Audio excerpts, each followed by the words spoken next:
जय माँ भारती मित्रों, जय सनातन। परमात्मा सबका भला करें, जो भक्तों का भला करें, जो भक्त हैं उनका भला करें भगवान परमेश्वर परमात्मा। विशेषकर आज का खास जो विषय आप जैसा जान रहे हो वो विषय है मुफ्त का अनाज।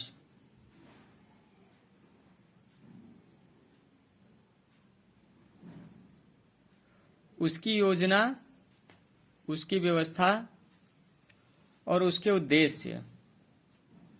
क्या वास्तव में ये जो मुफ्त 5 किलो अनाज बांटा गया गरीबों को घर घर, क्या उसकी मंशा जनहित थी? आपके मन में प्रश्न घूम रहा होगा कि सरकार विरोधी बातें कर रहे हैं। सरकार की योजनाओं में कहीं ना कहीं इनको षड्यंत्र ही नजर आता है। लेकिन अगर आप वीडियो पूरा सुनेंगे तो आपको ये गलतफहमी जो मुझे है ना, वही गलतफहमी आपको भी हो जाएगी कि सरकार वास्तव में जो योजनाएं लाती हैं वो पूंजीवाद के लिए लाती हैं और आम आदमी को नष्ट करने के लिए लाती हैं।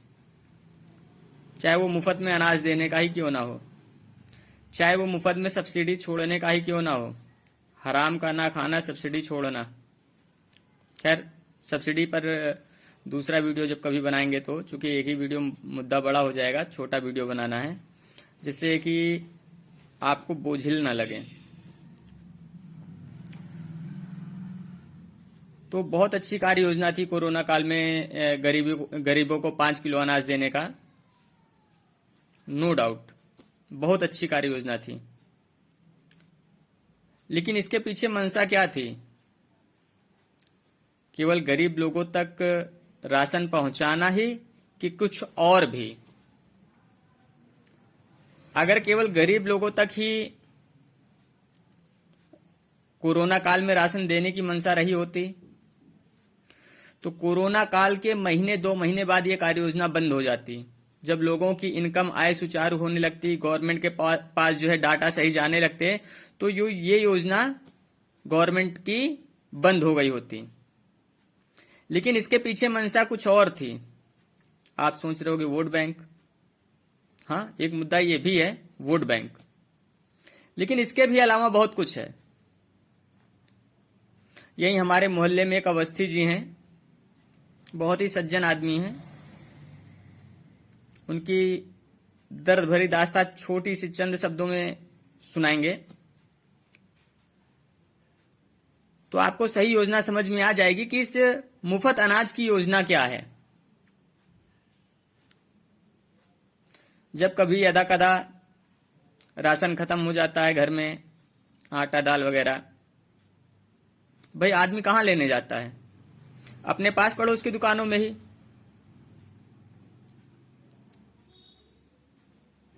जब कोरोना काल में राशन बंटने लगा, कोरोना काल खत्म हुआ, दुकानें खुलना सुचारू हुई, उसके बाद उनके पास जितना राशन था वो सब वो बेचते रहे। उनकी दास्तान बता रहे हैं, उनकी बताई। वो अपना राशन सब बेच के खत्म किए, दोबारा लाए, आटे में घुन लग गया और अनाज सड़ने लगा और कीड़े लगने लगे। भाई गेहूं में घुन पड़ता, आटे में कैसे पड़ गया? पड़ता नहीं क्या? घरों में देखो। आप गृहस्थ नहीं हो कि हम गृहस्थ नहीं हैं। यथार्थ जीवन अगर देखें ना समाज में उतर के, तो क्या हो रहा है? वही अवस्थी जी, राशन उन्होंने रखना बंद कर दिया। जब लंबे कालखंड तक सरकार मुफ्त अनाज देने की योजना चलाएगी और लोग आसपास की दुकानों से मुफ्त अनाज खरीदेंगे नहीं, तो जो जनरल स्टोर की दुकानें हैं वहां से राशन व्यवस्था, आटा दाल चावल वगैरह सब खत्म हो जाएगा। इतने लंबे समय तक इनकी मुफ्त अनाज बांटने की योजना चलेगी। फिर उसके बाद क्या होगा? उसके बाद ये रिलायंस और फलाने और ढिकाने जब जो सब कंपनियां उतर रही हैं ना,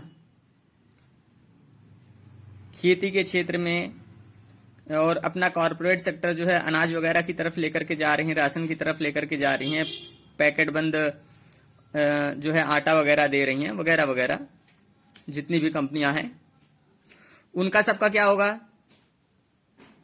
वही तो उतरेंगी ना। जब ये सब दुकानें खत्म हो जाएंगी, इन सब पर झाड़ू लग जाएगा, छोटी मोटी दुकानें आदमी अपने आसपास पड़ोस से ले लेता है, तो उसमें सब में झाड़ू लग जाएगा। फिर क्या होगा? सिर्फ वही कंपनियां अनाज देंगी, राशन देंगी, शुरुआत में सीजन के समय पर सस्ता लाएंगी, और लोगों के पास स्टॉक की परमिशन नहीं होगी, व्यापारियों के पास, 3 किसान बिलों के कारण जिसका विरोध हुआ था, और वो भी खत्म हुआ कि नहीं हुआ, पूरी तरीके से लिखा पढ़ी के कानून आए कि नहीं आए, पब्लिकली कोई प्रेस नोट नहीं जारी हुआ। सनातन सेना का किसान आंदोलन अब भी चल रहा है। सनातन सेना को राजनीति में, उसके किसी मेंबर्स को राजनीति में पद नहीं चाहिए, उसको अच्छे कानून चाहिए। सनातन सेना का किसान आंदोलन बंद नहीं हुआ है, वो चल रहा है और जारी तब तक रहेगा जब तक कि किसानों के हित के सारे काम नहीं होते और समाज में जमीन में दिखते नहीं। पूंजीवाद खत्म नहीं होता जब तक, तब तक ये किसान आंदोलन चलेगा। सरकार की जो पूंजीवादी नीतियां हैं, जब तक ये खत्म नहीं होती तब तक किसान आंदोलन सनातन सेना का चलेगा। हमें सड़क पर नहीं उतरना है, हमें अपनी नीतियों का पालन करना है, और हमारी जो नीतियां हैं वो हमसे जुड़े सभी लोग जानते हैं कि नीतियां सारी जनहित की हैं। जन जन तक रोजगार हो, पूंजीवाद का खात्मा हो, ऐसी नीतियां और ऐसे कार्य। किसानों पर पूंजीवाद का शिकंजा न कसे, इसके लिए हमें कार्य करना है। जब सारे व्यापारी खत्म हो जाएंगे, मझोले, छोटे और थोड़े उच्च मझोले, और जो 1% कारपोरेट सेक्टर आज पूरे हिंदुस्तान की 50% से ज्यादा 55-57% तक की पूंजी को, आय को नियंत्रित करता है,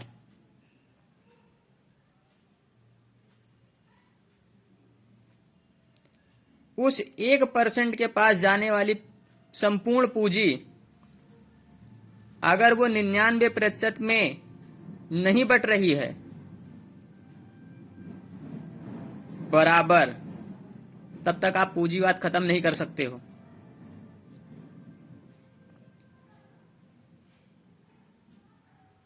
तीन बातों को ध्यान रखना। एक शिक्षा,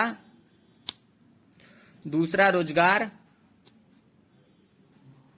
और तीसरा पूंजीवाद का खात्मा।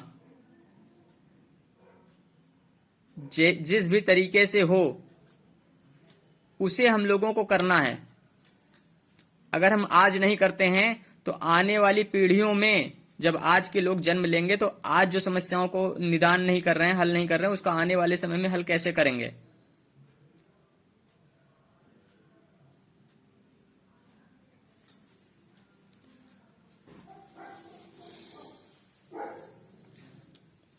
जागिए और सनातन सेना का साथ दीजिए।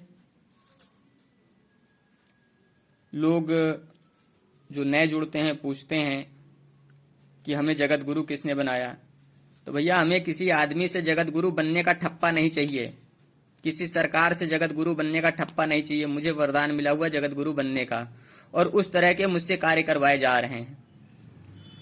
पूरे सृष्टि से, पूरे ब्रह्मांड से गुनियागिरी हमने खत्म कर दी है। ये जो उजाई सुकाई की दुकानें चलाते थे ना, इनके घर की बाधा उनके घर में लगा देना, उनके घर के देवी देवता खींच लेना और फलाना ठिकाना करना, लोगों को परेशान करना, बीमारी समस्याएं देना, रोजगार न चलने देना, विवाह में बाधा कराना, संतान न होने देना, मारण कर देना, मूठ चला करके मारण कर देना, तमाम तरीके से इन सब का सारा सिस्टम हम खत्म कर चुके हैं। जो जगत गुरु होने का पद और अवस्था होती है ना, उसके आधार पर ही हम काम कर रहे हैं। सबके ज्ञान के लिए मार्गदर्शन करना और ज्ञान के मार्ग में, भक्ति तपस्या के मार्ग में जितनी भी अड़चने रोड़े हैं उनको खत्म करना।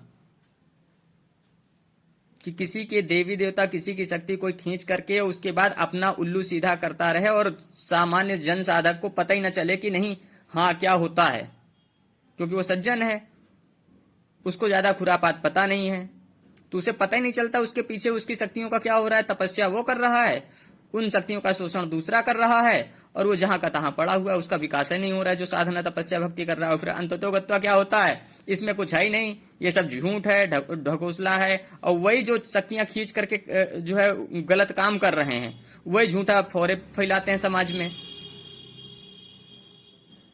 जिससे कि आदमी जो पूजा भक्ति कर रहा है वो केवल विश्वास के बल पर जिंदा रहे, उसे ये पता ना चले कि उसकी शक्तियों का कोई और उपयोग कर रहा है, उसका दिमाग ही उस तरफ न जाए।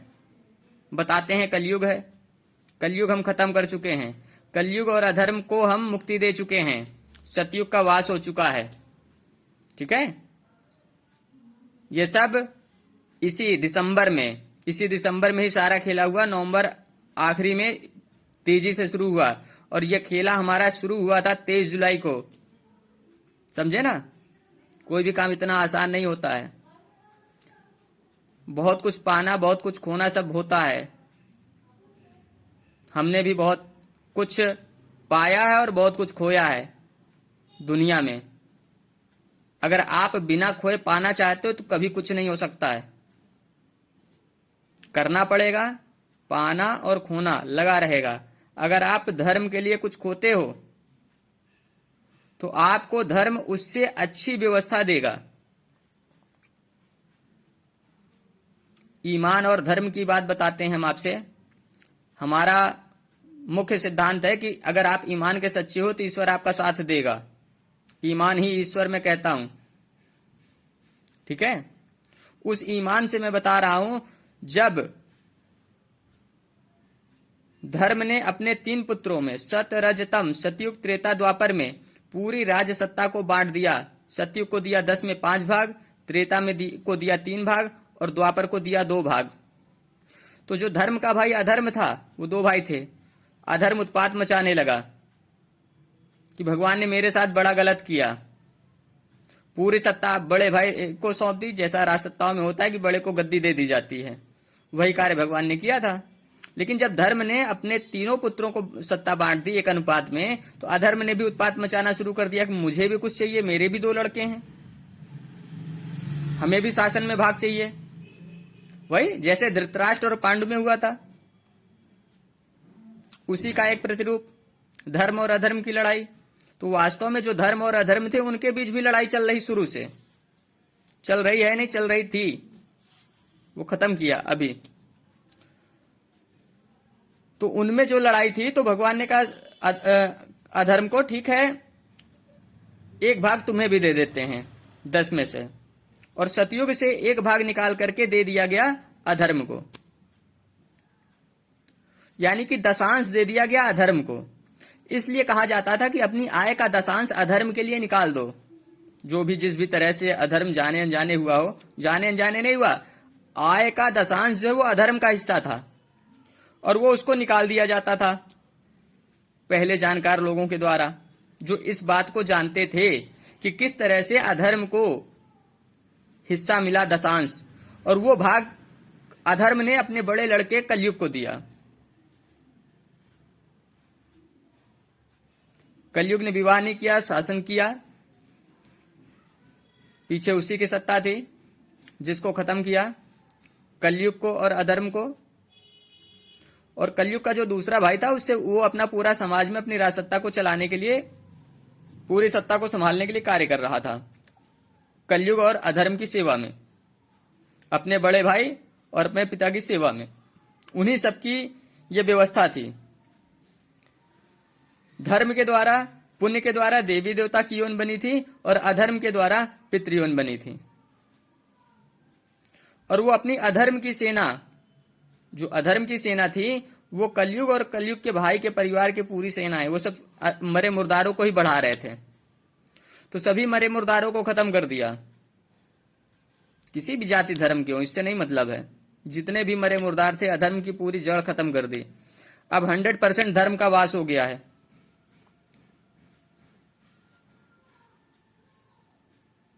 धर्म का पक्षधर मुझे बनाया गया था। एक बार मैं भी जो है अधर्म के कुल में पैदा हुआ था, तो जिसका मैं लड़का था उसके 2 लड़के थे, यानी एक मैं एक मेरा छोटा भाई। तो उस समय मेरे को देव मार्ग पर चलने को कहा गया था, धर्म की शक्तियों की साधना करने के लिए, जिससे कि धर्म की सभी शक्तियों को मैं साध लूं, और जो मेरा छोटा भाई था उसको अधर्म की सभी शक्तियों को साधने के लिए कहा गया था। उस वक्त दोनों अपने ही अपने मार्ग से, आज से 700 युग पूर्व, दोनों अपने अपनी विधा से चक्रवर्ती सम्राट बने थे। और एक धरती पर एक ही चक्रवर्ती सम्राट होता है, 2 नहीं होते। तो फिर वहां पर धर्म और अधर्म की लड़ाई हुई थी, और होता वही है कि धर्म जीतता है, क्योंकि धर्म के पास 9 भाग है ना सत्ता के। उस समय अधर्म के पास 1 भाग था सत्ता के लिए। तो उसका जो प्रजा पालन का और पुण्य करने का क्षेत्र था वो 10% था, दशांश था, और धर्म के पास जो है 9 गुना था, 90%। तो इसलिए हमेशा धर्म जीतता रहा है। कलयुग को 75% तक ही अधर्म के विस्तार के लिए अनुमति थी। पिछला जो कलयुग बीता है, कलयुग ने अपना विस्तार करके 80% अधर्म कर लिया था। उस युग में 20% ही धर्म रह गया था। धर्म की शक्तियों की साधना मैं हमेशा से करता आया हूं। मेरा मूल परिचय है कि जो भृगु थे, जिन्होंने ब्रह्मा विष्णु महेश की परीक्षा ली थी, वही भृगु ही मैं था उस समय। फिर उसके बाद परिचय देना भी जरूरी है। क्यों? अंतरराष्ट्रीय षड्यंत्रों का फांस सारा मैं ओपन कर देता हूं कि कौन क्या कैसे कर रहा है, फिर भी किसी को हिम्मत नहीं पड़ती गिरेबान में हाथ डालने की। क्यों? क्योंकि मैं 100% धर्म के हिसाब से चलता हूं। कहीं गलत होऊंगा तो तुम मेरे गिरेबान पे हाथ डालोगे, अन्यथा किसी की हिम्मत नहीं है। खुला चैलेंज रहता है भैया, जांच करा लो, सारी जांचें चलती रहती हैं। कोई व्यक्ति ऐसा नहीं है पूरे हिंदुस्तान में कि जो कि सत्ताओं के खिलाफ बोलता हो, सत्ताओं के गलत कर्मों के खिलाफ बोलता हो और उसकी जांच और व्यवस्था ना हो रही हो। इतना सब जानते हैं।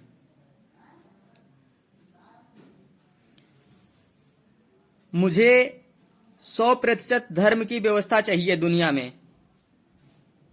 कलयुग और अधर्म को खत्म करके मैंने कर दी है। अब जो पूर्ण धर्मवान होंगे वही रहेंगे, बाकी का नाश प्रकृति खुद कर देगी। मुझे कहने की जरूरत नहीं है। जगत गुरु होने का वरदान दिया गया था तो मैंने अपना फर्ज अदा कर दिया। चक्रवर्ती सम्राट होने का वरदान दिया गया था, मैंने अपना फर्ज अदा कर दिया। सारा काम करना कराना उसी का है।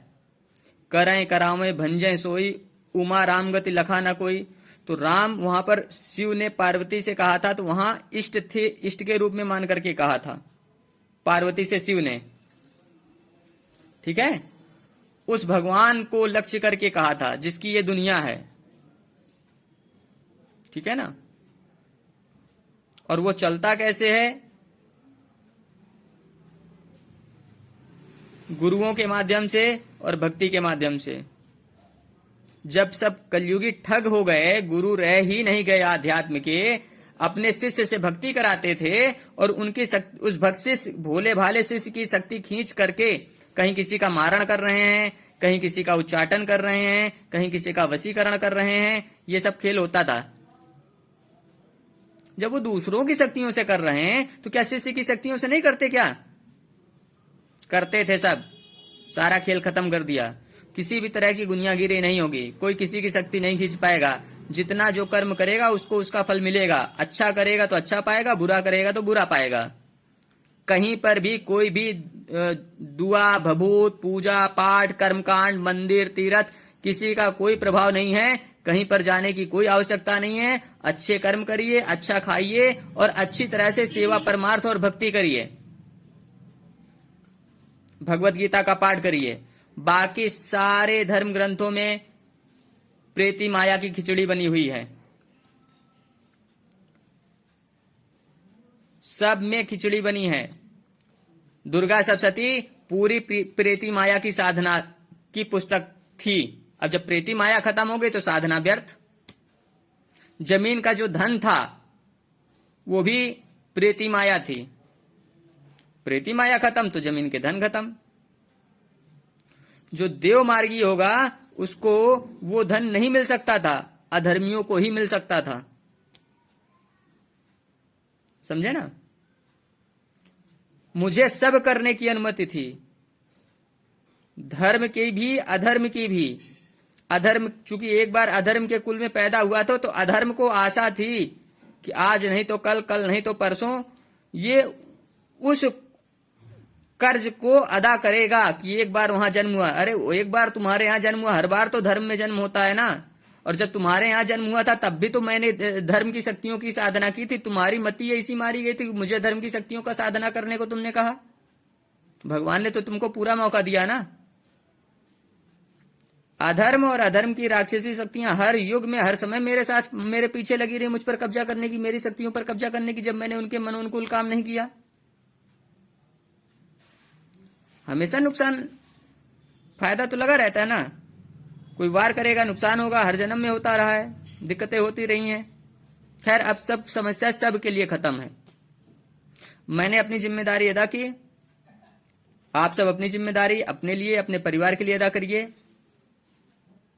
खुशी की बात यह है जो अधर्म का 10% का हिस्सा था, अधर्म को और कलयुग को खत्म करने के कारण भगवान ने सहर्ष खुशी खुशी हमें भेंट कर दिया। तो हमें भी तो सबको धर्म में ही लेकर के चलना है। चलिए, प्रसन्न रहिए, आनंद से रहिए। मेरा सब कुछ तो भगवान के लिए ही है ना, जिसके लिए सब कुछ है, जिसका सब कुछ है उसी के लिए मेरा सब कुछ है। खैर, मुद्दा था सरकारी नीतियां। सरकारी नीतियों के लिए अगर आप आज नहीं जागोगे, कल आने वाले समय में आपकी पीढ़ियां मजबूर हो जाएंगी गुलामी करने के लिए।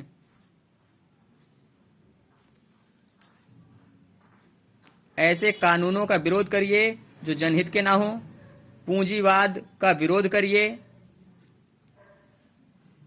अभी आपको सस्ता दे रहे हैं, कैसे सस्ता दे रहे हैं? अभी 4 लाख स्टॉकिस्ट और डीलर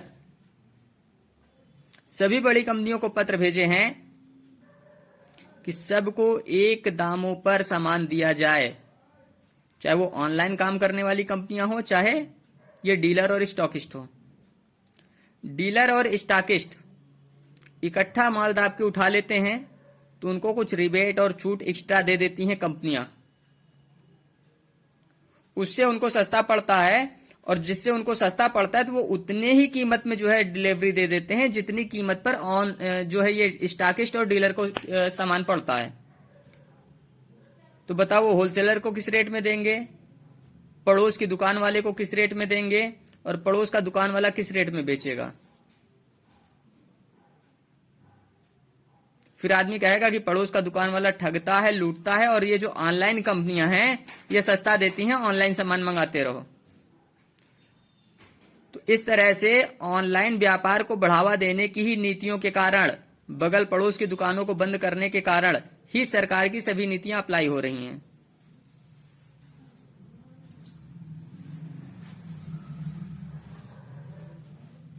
जीवन में एडजस्ट करिए।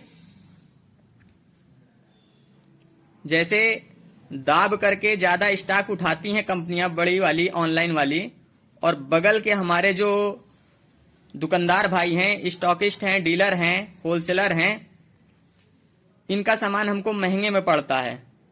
ऐसे आप दाब करके इस वीडियो को इतना शेयर करिए जिससे कि ये बात जन जन तक पहुंच जाए। जानते सब हैं, उनको जगाइए। ये वीडियो कुछ नहीं करेगा, सिर्फ जगाने का काम करेगा, सारे जानकारियों को कलेक्ट करके एक जगह करने का काम करेगा। मैंने अपना परिचय भी दे दिया है, विपिन पांडे मेरा नाम है। चैनल वगैरह पर आपको सब जगह मिल जाएगा, फेसबुक ग्रुप्स पर मिल जाएगा। जैसे ही आप मेरा मोबाइल नंबर 9616174896 फेसबुक सर्च पर डालोगे तो मेरे ग्रुप्स मिल जाएंगे। सनातन सेना का ग्रुप मिल जाएगा, मेरी टाइमलाइन का ग्रुप मिल जाएगा। यूट्यूब चैनल पर आप डालोगे तो हमारे यूट्यूब चैनल मिल जाएंगे आपको। यूट्यूब सर्च पर 9616174896 को सर्च में डालिए और देखिए। कानपुर उत्तर प्रदेश का निवासी हूं, सब लोग जानते हैं। धर्म के लिए काम कर रहा हूं, जनहित में काम कर रहा हूं, पब्लिक को जगाने का काम कर रहा हूं। ये वीडियो दाब के शेयर करिए। ये वीडियो कुछ नहीं करेगा, सिर्फ इतना करेगा कि पब्लिक को सारी जानकारियां एकजुट करके देगा। और एक काम करिए, चैनल को तुरंत सब्सक्राइब कर लीजिए, जिससे आगे आने वाली जो उचित जानकारियां हैं वो आपको मिलती रहें, जागरूकता वाली जानकारियां मिलती रहें, और आपको क्या कार्य करना है अपने क्षेत्र में अपनी जगह पर रह करके वो बातें आपको मिलती रहें। अभी आपको क्या करना है, ध्यान रखिएगा। 10 साल सादा जीवन उच्च विचार को अपना लीजिए। अगर 10 साल आप लोन नहीं लेते हो, लोन पर सामान नहीं लेते हो, महंगे उत्पादों को खरीदते नहीं हो, सादगी से जीवन यापन करते हो, ये जितनी बड़ी कंपनियां इनकी कमर टूट जाएगी। ये क्योंकि 5 से 7 साल और 10 साल की कार्य योजना बना करके चलती हैं, और जब 10 साल इनकी आवक पर माचिस लग जाएगी ना, 10 साल का टारगेट मैं दे रहा हूं, इनकी सबकी कमर टूट जाएगी। और इन 10 सालों में हमारे आस पास पड़ोस के जितने भी व्यापारी और दुकानदार हैं ये सब पनप जाएंगे। अगर आप व्यापारी और दुकानदार हो, होलसेलर हो, स्टॉकिस्ट हो, तो हमारे इस वीडियो को दाब करके शेयर करिए। दाब करके, बड़ी कंपनियों के मुंह पर तमाचा है ये। पूरी कार्य योजना और व्यवस्था आपको समय समय पर मिलती रहेगी। सिर्फ हमारे कहे के अनुसार आप चलते रहिए, मुझे कुछ नहीं करना है। मुझे अगर कारपोरेट सेक्टर खड़ा करना है तो आप सब व्यापारी बंधुओं और भाइयों के लिए, और जो अपने मझोले दुकानदार हैं, मझोले वर्ग के लोग हैं, छोटे परिवार के लोग हैं, इन सब के लिए मुझे उसमें भी आया नहीं चाहिए। मैं एक, कहते हैं ना, सेंटर पॉइंट, केवल एक सेंटर पॉइंट का काम करूंगा सबको साध करके चलाने के लिए, क्योंकि मुझे ज्योतिष और आध्यात्म का पूरा ज्ञान है। कौन किसके साथ फलेगा, किसके साथ नहीं फलेगा, पूरी सेटिंग व्यवस्था बनाना, जिससे किसी को नुकसान ना हो, पूरा सिस्टम चलता रहे, और आवक कुछ लोगों के हाथ में ना जा करके करोड़ों लोगों के हाथ में वो आए जाए। जागिए, मेरे को बहुत कुछ नहीं चाहिए। एक आम आदमी की तरह रहते हुए अपनी भक्ति और तपस्या गृहस्थ आश्रम में रह करके मैं करना चाहता हूं। आप सबका सहयोग रहेगा तो ऊपर वाले की कृपा से हमारे सभी उद्देश्य सफल होंगे। आम आदमी भी रहूंगा, गृहस्थ भी रहूंगा, सबका प्रिय भी रहूंगा, और इसके साथ में सबको आय का वितरण भी सही होगा। पूंजीवाद खत्म होगा, देश में जो अंतर्राष्ट्रीय कंट्रोल चल रहा है वो खत्म होगा, संवैधानिक तरीके से जो ब्रिटेन ने यहाँ की सत्ता पर कब्जा कर रखा है ये राजनीतिक दलों के माध्यम से, वो खत्म होगा। तमाम मैं ऐसे आपको प्रमाण दे सकता हूं कि अमेरिका भी ब्रिटेन की ही कठपुतली है। CIA रिपोर्ट बनाती है, अमेरिका को देती है, और उसका उपयोग ब्रिटेन करता है। देखिए, ऑनलाइन बहुत कुछ आपको मटेरियल मिल जाएगा।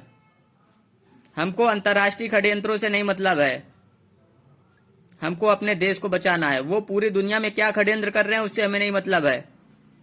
वो एजेंडा 21 चला रहे हैं, पूरे वर्ल्ड में क्रिश्चियनिटी को फैलाना चाह रहे हैं, हमको उससे नहीं मतलब है। हमारी आबादी गिर रही है, कम हो रही है, हमको इसको भी संभालना है। इंदिरा गांधी के समय का जो ग्राफ दे करके ये लोग बताते हैं ना कि हमारी आबादी बहुत तेजी से बढ़ रही है, बिल्कुल गलत है। लेटेस्ट सर्वे देखिए, लेटेस्ट न्यूज देखिए।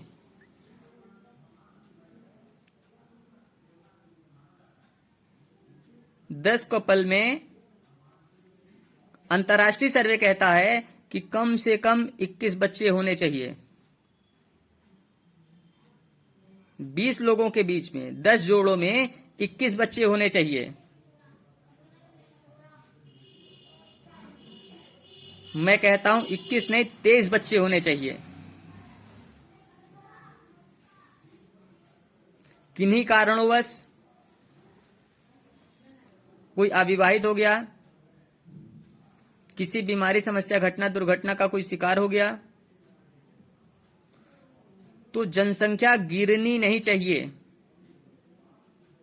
हर घर में बच्चे होने चाहिए और उसमें स्त्री और पुरुषों का अनुपात भी सही होना चाहिए।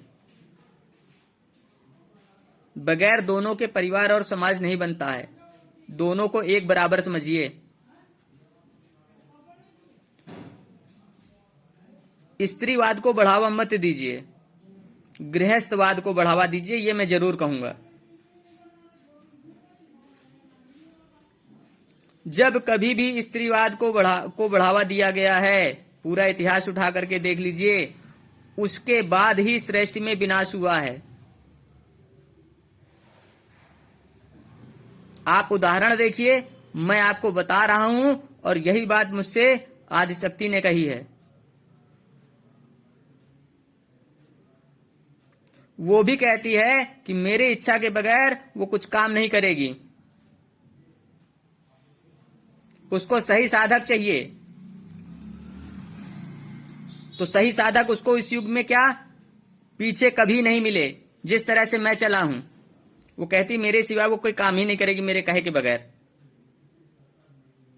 कहने का मतलब जो दुनिया का संसारी काम है वो ऐसे ही चलाएगी, लेकिन मेरा कहना है कि केवल भक्तों के लिए तुम्हें काम करना है, भक्तों की सुख सुविधा का ख्याल करना है, तो वो उसके लिए ही काम करेगी। अधर्म को खत्म कर दिया तो अब अधर्मी रहने नहीं चाहिए, तो वो उसको ही करेगी।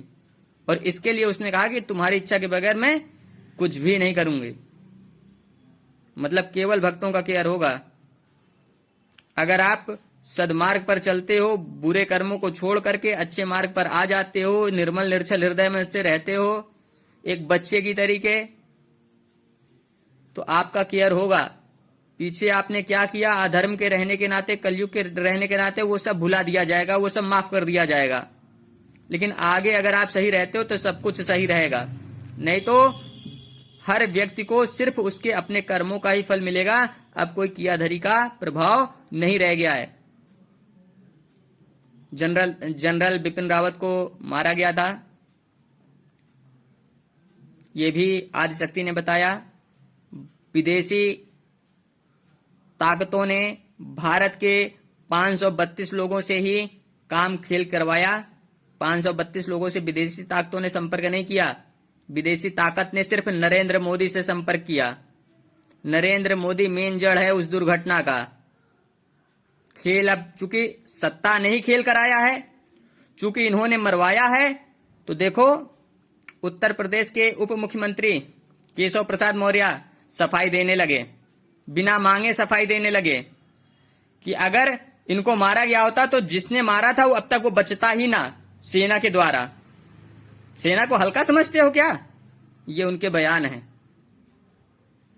तो मतलब सत्ता ने ही मरवाया। क्यों मरवाया? वो जल थल वायु तीनों सेनाओं को एकत्र करके उसकी एक विंग बना चुके थे। तीनों सेनाएं मिलकर के काम करती। जैविक हथियार पर तीनों सेनाएं मिलकर के काम कर रही थीं कि जैविक हथियार भारत में किसी भी तरीके से प्रवेश नहीं होना चाहिए। कोरोना का प्रवेश हो गया था। कोरोना के प्रवेश के बाद नए नए वेरिएंट को भारत में प्रवेश करने से रोकने के लिए पूरा खेल चल रहा था बिपिन रावत का। सही लोगों को मारना पुराने जमाने की बात थी। बिपिन रावत को जिन 532 लोगों ने मारा है उनमें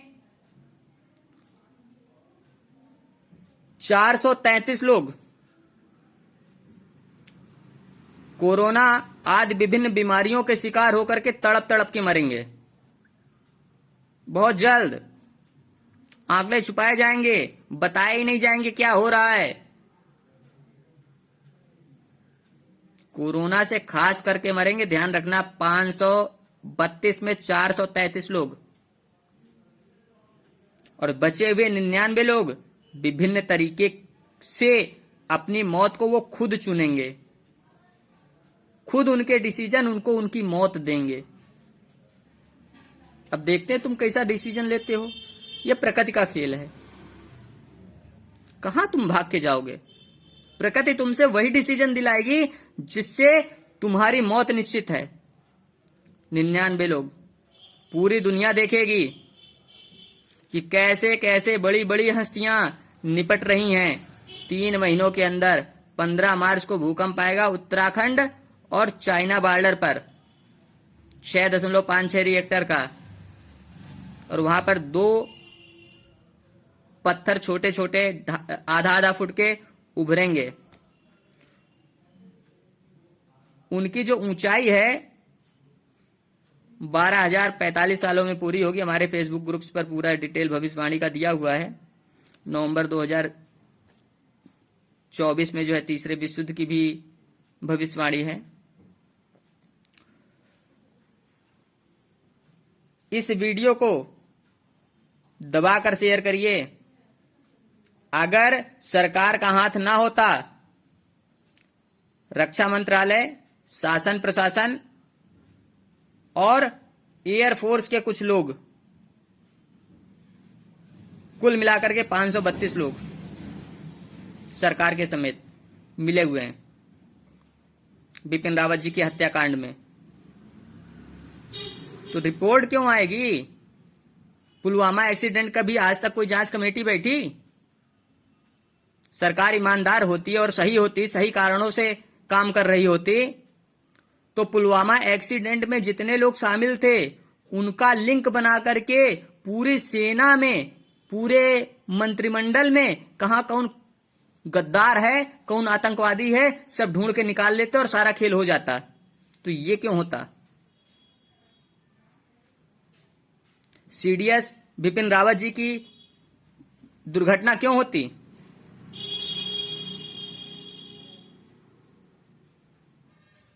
मैंने सीधा सरकार पर उंगली उठाई है। 1 नहीं, 2 नहीं, 3 प्रमाण दिए हैं। किसान आंदोलन चल रहा है सनातन सेना का मेरे द्वारा। क्षेत्र में किस तरह से व्यापार और व्यापारियों को खत्म किया जा रहा है, और बिपिन रावत जी की हत्या की गई थी। 3 बातें सरकार के खिलाफ मैंने बोली हैं। अगर आपको सही लग रहा है, मेरे द्वारा सही काम किया जा रहा है, मैं अपना फर्ज निभा रहा हूं जागरूकता का, तो आप भी अपना फर्ज निभाइए और इस वीडियो को दबाकर शेयर करिए, चैनल सब्सक्राइब करिए। जल्द ही अगले वीडियो में मुलाकात होगी। इसी के साथ हम अपनी वाणी को विराम देते हैं। अगला सत्संग जल्द ही होगा और आप तक चैनल सब्सक्राइब करने के कारण लिंक जरूर पहुंचेगा। जय मां भारती, जय सनातन।